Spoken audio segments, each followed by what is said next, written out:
बच्चों हमने किया था पीछे पीरियड और ग्रुप के बारे में, है ना, पीरियोडिक टेबल के बारे में पढ़ा। पीरियड कितने पीरियड होते हैं? 7 पीरियड। तो कितने ग्रुप होते हैं? 18 ग्रुप होते हैं। इनके बारे में स्टडी किया, blocks S P D F block के बारे में स्टडी किया। आज हम स्टडी करेंगे एटॉमिक रेडियस के बारे में। सबसे पहले तो हमें पता होना चाहिए एटॉमिक रेडियस होता क्या है, ठीक है। तो इसके लिए हम वही बोर एटॉमिक मॉडल को याद करेंगे। बोर ने बताया था कि एटम के सेंटर में होता है न्यूक्लियस। एटम के सेंटर में होता है न्यूक्लियस, जिसका चार्ज होता है पॉजिटिव, और इसके इर्द गिर्द होते हैं शेल, ऑर्बिट या एनर्जी लेवल, जिनमें मूव करते हैं हमारे इलेक्ट्रॉन, ठीक है। और आपको पता है न्यूक्लियस में होती हैं 2 चीज़ें, कौन कौन सी? Proton plus neutron. और ये शेल जो हैं इनमें होते हैं इलेक्ट्रॉन्स। अगर मैं आपसे पूछूं कि प्रोटॉन का चार्ज क्या होता है, क्या चार्ज होता है प्रोटॉन का? पॉजिटिव चार्ज, क्योंकि इसमें प्रोटॉन का होता है पॉजिटिव चार्ज और न्यूट्रॉन का क्या होता है? न्यूट्रल, कोई चार्ज नहीं। न्यूट्रॉन का कोई चार्ज नहीं होता। तो न्यूक्लियस का चार्ज क्या हुआ? Positive charge. न्यूक्लियस का चार्ज क्या हुआ? Positive charge. और जो इलेक्ट्रॉन जो है वो शेल में घूम रहे हैं, तो इलेक्ट्रॉन का चार्ज क्या होता है? Negative charge. तो शेल का चार्ज क्या हुआ? Negative charge. पहली बात आपने दिमाग में बिठा लेनी है कि न्यूक्लियस होता है पॉजिटिव चार्ज वाला और शेल होते हैं कौन से? नेगेटिव चार्ज वाले। याद रहेगा, न्यूक्लियस पॉजिटिव चार्ज वाला और शेल जो है उनका चार्ज क्या होता है? Negative charge. और हमें पता है पॉजिटिव और नेगेटिव में अट्रैक्शन होती है, रिपल्शन होती है? अट्रैक्शन होती हैं। Same charge repel each other and opposite charge attract each other. तो इनमें अट्रैक्शन, न्यूक्लियस जो है इन शेल को अपनी तरफ क्या करता है? अट्रैक्ट करेगा, क्योंकि ये पॉजिटिव चार्ज वाला है, ये क्या है? नेगेटिव चार्ज वाला है। ये बात अपने दिमाग में रख लेनी है। अब हम चलते हैं एटम के रेडियस के बारे में। जो एटम हमने 118 पढ़े हैं, 118 एलिमेंट है ना, एलिमेंट के छोटे पार्ट को एटम बोलते हैं। उनका रेडियस अगर हमने नोट करना हो तो कैसे करना है? रेडियस आपको सबको पता है, डायमीटर का क्या होता है? हाफ होता है। अगर एक सिरे पे एटम के खड़े हो जाएं, देखो किसी एटम में एक शेल होता है। फॉर एग्जाम्पल पहले पीरियड के पहले पीरियड के जो एलिमेंट हैं उनके अंदर न्यूक्लियस है और कितने शेल होते हैं? एक ही शेल होता है, 1s, ठीक है। दूसरे पीरियड में अगर जाएं तो उसमें कितने देखे थे? कितने शेल होते हैं? 2 शेल होते हैं। अगर तीसरे पीरियड में जाएं उनमें कितने शेल हो गए थे? 3 हो गए थे। चौथे में 4, 7वें में 7। ये पढ़ा ना आपने, ठीक है। तो एटॉमिक रेडियस इट मीन हर एक का रेडियस अलग अलग होगा, जिसमें जे जहाँ से लेके जहाँ तक, इसको क्या बोलते हैं? डायमीटर बोलते हैं। एक साइड से लेके दूसरे सिरे तक उसको बोलते हैं डायमीटर। और हमें पता है डायमीटर रेडियस कैसे निकालते हैं? डायमीटर को क्या करते हैं? आधा करते हैं। डायमीटर को 2 से डिवाइड करते हैं, हाफ कर देते हैं, वो हमारा रेडियस आ जाता है, ठीक है। तो हम ऐसे भी कह सकते हैं। अब इसका देखो, इसका डायमीटर क्या होगा? ज़्यादा होगा, क्योंकि इसमें 2 शेल हैं। इसका डायमीटर क्या हो जाएगा? और ज़्यादा हो जाएगा। इसका मतलब है इसका रेडियस कम, इसका रेडियस और ज़्यादा, इसका रेडियस और ज़्यादा। लेकिन रेडियस को इट मीन रेडियस क्या हुआ? रेडियस हो गया इसका आधा, इसका आधा। तो इसका सेंटर इन दोनों का सेंटर क्या है? न्यूक्लियस है। और न्यूक्लियस का भी सेंटर लेना है, समझाया आपको? और ठीक है, इन दोनों का सेंटर है न्यूक्लियस और न्यूक्लियस का भी सेंटर लेना है। तो हम ये कह सकते हैं, हम ये नहीं कहेंगे कि एटम का डायमीटर ले लो और डायमीटर को 2 से डिवाइड करो, वो आ गया रेडियस। ये नहीं, हम रेडियस की डेफिनेशन देंगे। तो हम कहेंगे अगर न्यूक्लियस के सेंटर से लेके जितने शेल हैं एटम के, अगर उसके लास्ट सिरे तक आप जाते हो, लास्ट शेल तक जाते हो, तो वो उसको हम क्या बोल सकते हैं? Radius of the atom. समझ गए? एटम का रेडियस जो है वो क्या है? The distance from the centre of the nucleus, the distance from the centre of the nucleus to the outer most shell, to the last shell, जितने उसमें शेल हैं। अगर आपने हाइड्रोजन लिया उसमें एक ही शेल है, उसका रेडियस ये होगा। अगर आपने लिया है लिथियम, तो लिथियम में 2 शेल हैं, उसका रेडियस ये हो जाएगा, थोड़ा ज़्यादा हो जाएगा। सोडियम लिया उसमें 3 शेल हैं, उसका रेडियस और बढ़ जाएगा। समझ गए ना? तो रेडियस की एटॉमिक रेडियाई, जहाँ रेडिया भी लिखते हैं, रेडियस भी लिखते हैं, तो एटॉमिक रेडिया की सिंपल डेफिनेशन हम यही कहेंगे, the distance from the centre of the nucleus to the outer most shell. बाद में लिखवाते हैं, पहले आपने समझना है इसको। अब आपको बताएं ये रेडियस किलोमीटर में या मीटर में, जहाँ सेंटीमीटर में नहीं होते, ठीक है। लेंथ के यूनिट है, डिस्टेंस है तो लेंथ है। लेंथ के छोटे यूनिट आपने कौन से पढ़े हैं? सबसे छोटा यूनिट मिलीमीटर। और मिलीमीटर से छोटा यूनिट पढ़ा कभी आपने? अभी तक नहीं पढ़ा मिलीमीटर से छोटा यूनिट। तो आज मैं आपको 2 यूनिट बताऊंगा, उनको थोड़ा आपने याद रखना है। एक होता है नैनोमीटर, एक होता है पैकोमीटर। एक नैनोमीटर और एक ये जो डिस्टेंस हैं, एटॉमिक रेडियस हैं, ये सेंटीमीटर मिलीमीटर में नहीं होते भाई, इतने बड़े नहीं होते, क्योंकि एटम हमने खुद आपको बताया एटम इतना छोटा है जिसको हम देख ही नहीं सकते, पावरफुल माइक्रोस्कोप से देखा जाता है। तो उसका रेडियस जो वो उससे भी आधा हो गया, वो कितना छोटा होगा, है ना। तो ये नैनोमीटर या पैकोमीटर में नोट किया जाता है। आज आपने नोट कर लेना है नैनोमीटर पैकोमीटर कितना होता है डिस्टेंस। तो नैनोमीटर जो होता है वो होता है 10⁻⁹ मीटर, 10⁻⁹ मीटर। जहाँ क्या हो जाएगा 10⁻⁷ हो जाएगा, 11 हो जाएगा, -7 सेंटीमीटर, ठीक है। जहाँ और पैकोमीटर होता है 10⁻⁻12 मीटर और इक्वल टू 10⁻⁻10 सेंटीमीटर। समझाया इसको? This is very very very very small distance. देखो कितना भाई, एक पैकोमीटर की बात करता हूँ, 1 सेंटीमीटर के कितने टुकड़े करने हैं? 1 2 3 4 5 6 7 8 9 10, कई दाई सैकड़ा हजार दाई लाख दाई लाख करोड़, 1000 करोड़ हो गया। 1 सेंटीमीटर इतना होता है, 1 सेंटीमीटर इतना होता है। उसके 1000 करोड़ हिस्से करोगे, इतनी लंबाई के 1000 करोड़ हिस्से करोगे, वो बनेगा हमारा एक पैकोमीटर। समझाया? नैनोमीटर उससे थोड़ा सा बड़ा होता है। तो ये चीज़ आपने याद रखनी है। 1 nanometre is equal to 10⁻⁹ metre और 1 पैकोमीटर इक्वल टू 10⁻⁻12 मीटर। ये डिस्टेंस जो है हमारे एटम के, मॉलिक्यूल के, आयन के, ये नैनोमीटर पैकोमीटर में नोट किए जाते हैं, बल्कि सेंटीमीटर उसमें मिलीमीटर में नहीं होते। जा रहेगा? और ठीक है, क्लियर हो गया। अब हम आगे चलते हैं एटॉमिक रेडियस के बारे में। एटॉमिक रेडियस की डेफिनेशन लिखो। If an atom is considered to be sphere then the distance from the center of the nucleus to the outermost shell containing the electrons is called the atomic radius. It is very small distance and noted in पैकोमीटर और nanometre. ये हो गया atomic radius की definition. अब हम करेंगे variation of atomic radius in the periodic table। लिखो पहले, variation of atomic radius in the periodic table. Periodic table में देखेंगे, पीरियोडिक टेबल में मूव करने पर पीरियड में या ग्रुप में, ठीक है, एटॉमिक रेडियस के साथ क्या होता है, बढ़ता है या कम होता है। तो 1 बाई 1 करेंगे। पहले करेंगे पीरियड की, फिर करेंगे ग्रुप की। तो इसके साथ ही फर्स्ट पॉइंट लिख लो, variation of the atomic radius या रेडियाई इन द पीरियड। पहला पॉइंट। इसको करने से पहले थोड़ा सा कुछ पॉइंट हमने और नोट करने हैं बच्चे।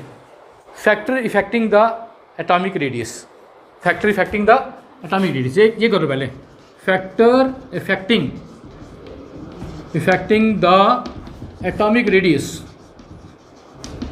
क्योंकि अगर इसको हमने किया होगा, ये आपके समझने के लिए है। Factor affecting the atomic radius, कौन से फैक्टर हैं जिन पे एटॉमिक रेडियस डिपेंड करता है? 3 फैक्टर हम आपको बताएंगे। पहला लिखें नंबर ऑफ शेल और ऑर्बिट। नंबर ऑफ शेल और ऑर्बिट, ठीक है। नंबर ऑफ शेल और ऑर्बिट और एनर्जी लेवल। आपको क्या लगता है? मैं आपको बताता हूँ। देखो, ये एक एटम ये है, इसमें 2 शेल हैं, ये न्यूक्लियस है, 2 शेल हैं। और दूसरा एटम ये है, इसमें 3 शेल हैं। न्यूक्लियर चार्ज की हम बात नहीं करेंगे, मान लो दोनों में बराबर है, ठीक है। सिर्फ हम शेल की बात करेंगे। आओ बताओ बच्चों, किसका साइज बड़ा होगा, इसका या इसका? जिसमें ज़्यादा शेल होंगे उसका साइज़ क्या होगा? बड़ा होगा। अगर साइज बड़ा होगा तो रेडियस भी बड़ा होगा। इसका रेडियस ज़्यादा होगा, इसका रेडियस क्या होगा? कम होगा। तो हम कह सकते हैं कि atomic radius is directly proportional to the number of shell या इंक्रीजिंग शेल। जैसे नंबर ऑफ शेल बढ़ेंगे, ठीक है, तो एक ही लाइन में लिखेंगे विद इंक्रीज इन, लिखो, with increase in number of shell, with increase in number of shell the atomic radius increases, ठीक है, एंड वाइस वर्सा। समझिए, कई बार रेडियस बोल देता हूँ, कई बार साइज बोल देता हूँ, एक ही बात समझो आप, ठीक है, मीन रेडियस, बात रेडियस की हो रही है। क्लियर। दूसरा फैक्टर लिखेंगे, दूसरा factor second, nuclear charge, nuclear charge. अब न्यूक्लियर चार्ज की बात करते हैं बच्चे। ये देखो, ये दो एटम हैं, दो एटम हैं, दोनों में सेम ही शेल है। आपको पता है जब पीरियड में मूव करते हैं तो शेल बराबर रहते हैं, पता है, देखा था आपने, लेकिन अभी दिखाएंगे आपको। जब किसी पीरियड में मूव करते हैं तो शेल चेंज नहीं होते। जैसे सेकंड पीरियड में सब में दो ही शेल होंगे, थर्ड पीरियड का कोई भी एलिमेंट ले लो, उसकी इलेक्ट्रॉन केमिस्ट्री लिखो, उसमें तीन ही शेल होंगे, ठीक है। तो ये मान लो दो एलिमेंट हैं, दोनों में दो, इसमें भी दो शेल हैं, इसमें भी कितने हैं, दो ही शेल हैं, टू ही हैं। इसका न्यूक्लियर चार्ज 5 है, मान लो ये बोरान है, जे नाइट्रोजन या ऑक्सीजन या जो भी है, इसका न्यूक्लियर चार्ज 9 है। बताओ किसका, आप बताओ किसका रेडियस ज़्यादा होगा, किसका रेडियस ज़्यादा होगा बच्चे? हाँ, 9 वाले का 5 वाले का? किसका? 5 वाला कौन बोल रहा है? हाँ, 5 वाला को क्यों? हाँ 9, आप 9 बोल रहे हो, 5 वाले को बोल रहा है रता? ये क्या है भाई, ये बीच में क्या है? न्यूक्लियर चार्ज, पॉजिटिव है नेगेटिव? शेल क्या है, शेल पे क्या चार्ज है? तो न्यूक्लियस शेल को अपनी तरफ खींचता है या नहीं खींचेगा? तो आपको क्या लगता है, जितना न्यूक्लियर चार्ज ज़्यादा होगा उतना ज़्यादा खींचेगा या कम होगा तब ज़्यादा खींचेगा? ये 5 किलो चुंबक है, चुंबक मान लो मैग्नेट है, ये 9 किलो का मैग्नेट है। लोहे के जो पतरे हैं इनमें वो 2 ही हैं, इसमें भी 2 ही है, इसमें भी 2 हैं। कहाँ अट्रैक्शन ज़्यादा होगी? 9 किलो वाला मैग्नेट ज़्यादा करेगा अट्रैक्शन या 5 किलो वाला? तो क्लियर है यार, अगर जिसका न्यूक्लियर चार्ज ज़्यादा है, more is the nuclear charge, more is the attraction of nucleus with the shell and more close are the shell, उतने ही शेल क्या होते जाएंगे, क्लोज होते जाएंगे। और ठीक है, more is the nuclear charge, more close is the shell toward the nucleus, ठीक है, and lesser is the atomic radius. Clear, समझाया? बोलो क्लियर हुआ?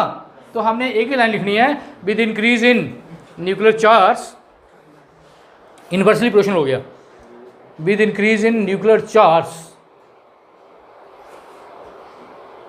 The atomic radius decreases due to increase in attraction, force of attraction या attraction, force of attraction between nucleus and shell, nucleus and shell ऐसे लिख सकते हो। इस clear हुआ? बोलो, ये 2 फैक्टर तो बड़े इजी हैं। और तीसरा फैक्टर चलेंगे स्क्रीनिंग इफेक्ट। स्क्रीनिंग इफेक्ट, ये आपको थोड़ा सा समझना है, इसको दिमाग लगाना है। स्क्रीनिंग इफेक्ट, ठीक है, स्क्रीनिंग इफेक्ट। स्क्रीनिंग इफेक्ट को पहले आप ऐसे समझेंगे,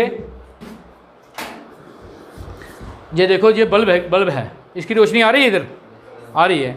मैं क्या करता हूँ, मैं इसके आगे एक पेपर लगा देता हूँ, आगे थोड़ा आगे रखता हूँ, पेपर लगा देता हूँ, या इसके ऊपर लगा देता हूँ पेपर, तो इसकी रोशनी कम हो जाएगी, ज़्यादा हो जाएगी? स्क्रीन शील्ड हो जाना, रुक जाना। फिर मैं दूसरा पेपर लगा देता हूँ तो और शील्डिंग होगी, कम होगी? और हो जाएगी, मीन उसकी पावर हमारे तक क्या पहुँचेगी, कम पहुँचेगी। ऐसा ही कुछ चक्कर इधर है, ऐसा ही है, देखो इधर। अब हम बात न्यूक्लियर चार्ज की नहीं करेंगे और ना ही नंबर ऑफ इसकी करेंगे, अब हम बात करेंगे सिर्फ स्क्रीनिंग इफेक्ट या शील्डिंग इफेक्ट। और शील्ड करना, रोकना, इसमें न्यूक्लियर चार्ज मानो दोनों में बराबर है या ज़्यादा है या कम है, आपने सिर्फ बताना है न्यूक्लियर शील्ड कहाँ हो रहा है। देखो इधर, ये न्यूक्लियर चार्ज है, शेल में क्या है बच्चे? इलेक्ट्रॉन। न्यूक्लियर चार्ज क्या है? पॉजिटिव। शेल के इलेक्ट्रॉन क्या है? नेगेटिव। जब पॉजिटिव नेगेटिव टकराते हैं तो न्यूट्रल होता है या नहीं? और जिसमें एक इलेक्ट्रॉन है, एक प्रोटॉन है, वो क्या होता है? न्यूट्रल होता है या नहीं? न्यूट्रल होता है नहीं, उस पर चार्ज क्या होता है? 0। ये शेल जो है अपने हिस्से का न्यूक्लियर चार्ज जहाँ जहाँ पे मिस कर देंगे, और बाकी जो न्यूक्लियर चार्ज बचेगा वो इस पे जाके अटैक करेगा, इस पे जाके अटैक करेगा। मीन शेल ने न्यूक्लियर चार्ज को क्या किया, शील्ड करने की कोशिश की, रोकने की कोशिश की। मीन अगर न्यूक्लियर चार्ज मान लो 8 है तो जहाँ इलेक्ट्रॉन कितने हैं, भाई 2 ही हैं। पहले शेल में कितने इलेक्ट्रॉन होते हैं, 2 ही है।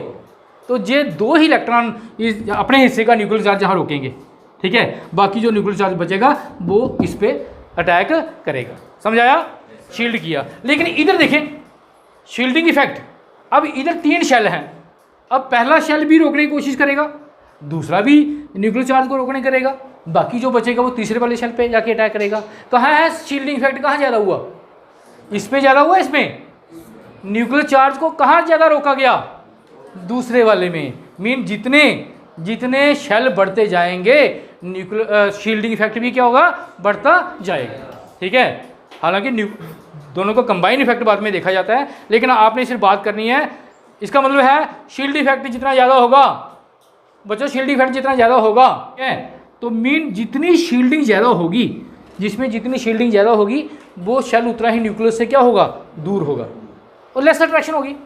देखो जहाँ जहाँ इसने रोका, जहाँ भी रोका, और बड़ा थोड़ा सा न्यूक्लियर चार्ज जो है वो इस पे अटैक किया। जब न्यूक्लियर चार्ज कम अटैक किया तो ये शेल न्यूक्लियस के कम क्लोज ज़्यादा नहीं आएगा और साइज जो है वो बड़ा ही रहेगा। इसका मतलब है स्क्रीनिंग इफेक्ट जब बढ़ता है तो एटम का साइज भी बढ़ता है। ठीक है, लिखो इसको, द एटॉमिक रेडियस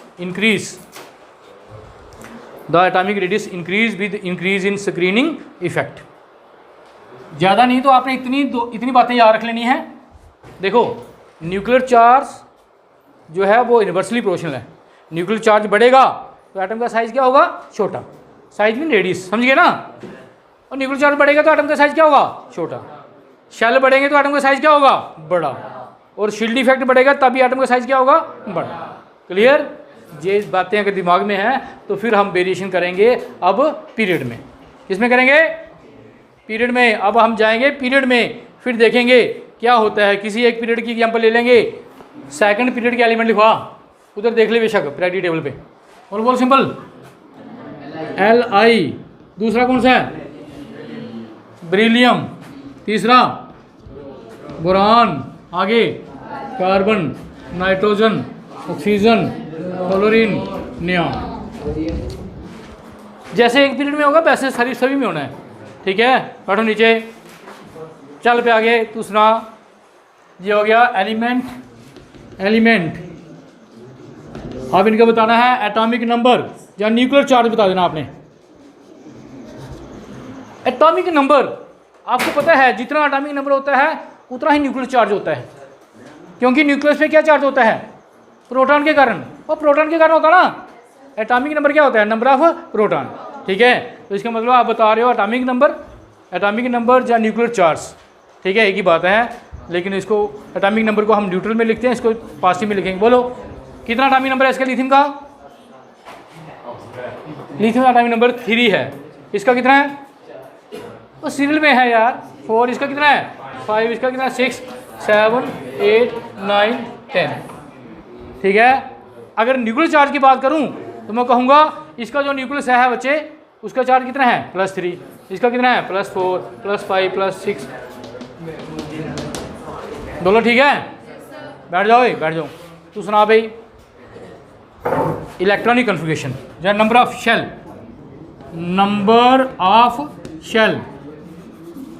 कितने शेल हैं इसमें बच्चे?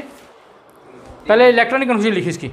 लिथियम की इलेक्ट्रॉनिक कन्फिगरेशन बता क्या होती है, 1s2 2s1। कितने शेल हुए, कितने, 3 गुथाई पुत्र, 3 गुथाई क्या कर देंगे, 3 इलेक्ट्रॉन हुए।